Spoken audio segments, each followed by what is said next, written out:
जवाहरलाल नेहरू आजाद भारत के सबसे लोकप्रिय चेहरे थे, लेकिन वर्तमान में उनकी छवि धूमिल हो गई है। आइए इसके पीछे की सटीक वजह की तलाश करते हैं। नेहरू गांधी के वैध और घोषित उत्तराधिकारी थे। भारत के पहले प्रधानमंत्री के रूप में जनता ने उन पर बहुत प्यार लुटाया। आइडिया ऑफ इंडिया का प्रतिनिधित्व करते हुए उन्होंने एक नए राष्ट्र को प्रभावी नेतृत्व दिया। गुट निरपेक्ष आंदोलन के संस्थापक के तौर पर उनकी छवि वैश्विक हो गई।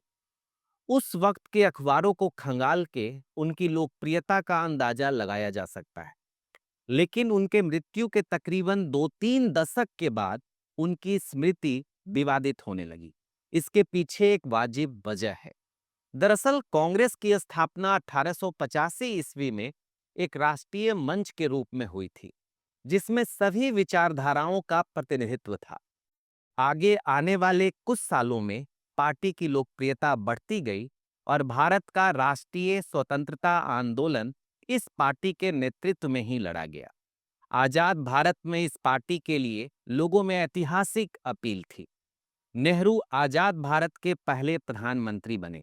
उनके कार्यकाल के दौरान भी इंदिरा राजनीति में आने की अपनी दिलचस्पी जाहिर करती रहीं, लेकिन नेहरू ने उन्हें नजरअंदाज किया। वो कभी नहीं चाहते थे कि कांग्रेस जैसी पार्टी पर परिवारवाद का छाया पड़े। उनके निधन के बाद लाल बहादुर शास्त्री उनके उत्तराधिकारी बने।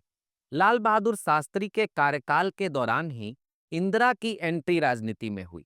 वो चुनाव लड़ी, जीती और सूचना और प्रसारण मंत्री का पदभार संभाला। 1966 ईस्वी में लाल बहादुर शास्त्री का निधन हो गया, जिसके बाद कांग्रेस के कामराज को नए प्रधानमंत्री ढूंढने की जिम्मेदारी दी गई। मोरारजी देसाई इस पद के मजबूत उम्मीदवार थे, लेकिन उनके सख्त नेतृत्व के कारण बहुसंख्यक कांग्रेसियों ने उन्हें अस्वीकार कर इंदिरा गांधी को प्रधानमंत्री के रूप में चुना। इसके बाद कांग्रेस परिवारवाद के जाल में फंस गई और कभी भी उबर नहीं सकी। तमाम तरह के दिखावे के बाद भी एक राष्ट्रीय खुला मंच एक परिवार तक सिमट गया। जवाहरलाल नेहरू लोकतंत्र के बहुत बड़े हिमायती थे और उन्हें परिवारवाद से सख्त परहेज था। लेकिन उनके बाद के लोगों में लोकतंत्र के प्रति ऐसी प्रतिबद्धता नहीं थी। कांग्रेस का परिवारवाद इंदिरा गांधी से शुरू होता है, न कि जवाहरलाल नेहरू से।